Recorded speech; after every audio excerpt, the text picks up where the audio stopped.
Assalamualaikum warahmatullahi wabarakatuh. Bismillah, alhamdulillah, la haula wala quwata illa billah. Makna Isra Mi'raj. Inilah tema yang akan kami angkat pada kesempatan malam hari ini. Isra Mi'raj yaitu sebuah perjalanan. Kalau kita lihat dari sisi syariatnya, hal ini adalah menjadi sebuah perjalanan Rasulullah Muhammad Shallallahu Alaihi Wasallam dari Masjidil Haram menuju Masjidil Aqsa. Dari situ langsung ke Sidratul Muntaha, bertemu Allah. Nah, sebetulnya hal ini itu bukan hanya menjadi sebuah cerita saja, melainkan hal ini menjadikan isyarah, menjadikan tanda bahwasanya semua umat Muhammad itu haruslah mencontoh seperti apa yang beliau alami. Hal ini bukan menjadikan cerita yang diceritakan berulang-ulang, tetapi kita sendiri tidak mengetahui dan hanya menunggu syafaatnya. Sedangkan syafaat itu hanya Allah lah yang bisa menolongnya. Kita sepakati bahwasanya selain Allah adalah makhluk, dan makhluk tidak akan bisa membawa manfaat apa-apa. Yang bisa menolong kita adalah Allah Subhanahu wa Ta'ala, tiada yang lain.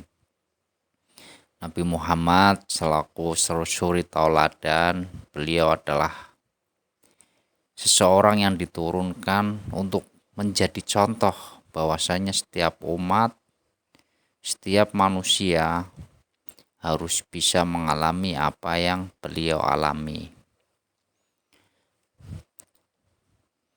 Nah, jadi ketika kita bicara sisi hakikatnya Isra ya, perjalanan dari Masjidil Haram ke Masjidil Aqsa.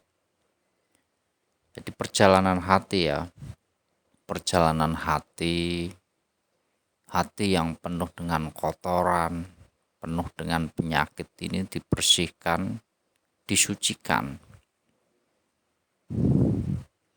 melalui bimbingan-bimbingan dari guru akhirat dengan metode-metode khusus yang diterima, sehingga kita harus melakukan atau mengamalkan apa yang menjadi perintah ataupun wejangan guru-guru kita. Nah, hal ini menjadi sarana pembersih hati sehingga kita bisa menuju ke Masjidil Aqsa ya. Nah, Aqsa di sini itu proses pencucian di situ. Proses pencucian manakala nanti ketika hati kita telah suci, kita baru diperkenankan terbang Sidratul Muntaha menemui Allah. Artinya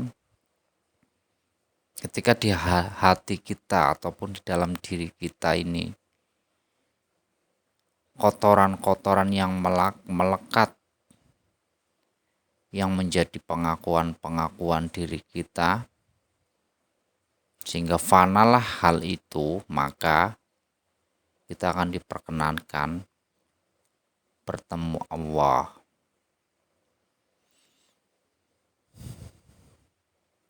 Nah, jadi yang bertemu Allah itu sebetulnya zat itu sendiri.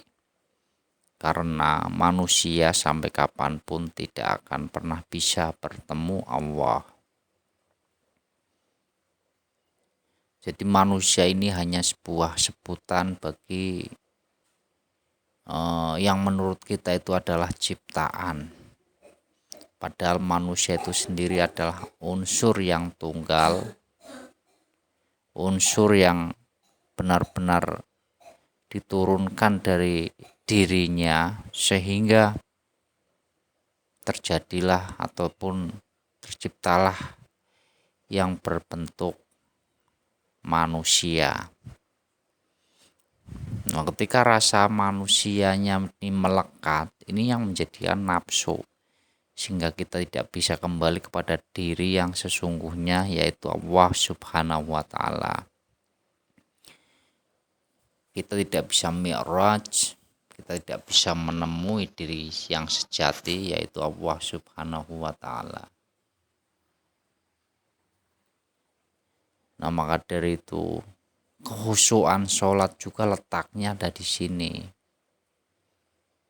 Letaknya ada di kesucian hati.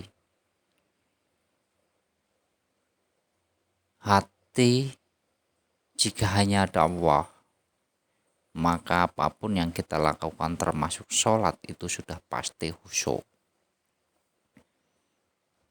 Nah, maka dari itu sebuah perjalanan jiwa ataupun rohani ini wajib ataupun harus mi'raj bertemu Allah. Ini yang dinamakan dengan sholat. Lah apabila sholat kita tidak bisa bertemu Allah, maka ini tidak bisa dikatakan dengan sholat, ya. Karena makna sholat sendiri adalah mi'raj bertemu Allah. Nah, jadi hakikatnya seperti itu ya, saudara benteng jiwa, sahabatku semua. Jadi surah Mi'raj menjadi sebuah simbol, sebuah isyarah bahwasanya semua umat itu harus bisa mengalami apa yang Nabi Muhammad SAW alami. Makanya kita harus meningkatkan keilmuan kepada hakikat ma'rifat sehingga menemui metode-metode khusus agar kita bisa mi'raj menemui Allah sebagai jalan kembali. Nah, demikian sahabat benteng jiwa ya, sedikit semoga bisa membantu membuka kesadaran. Amin.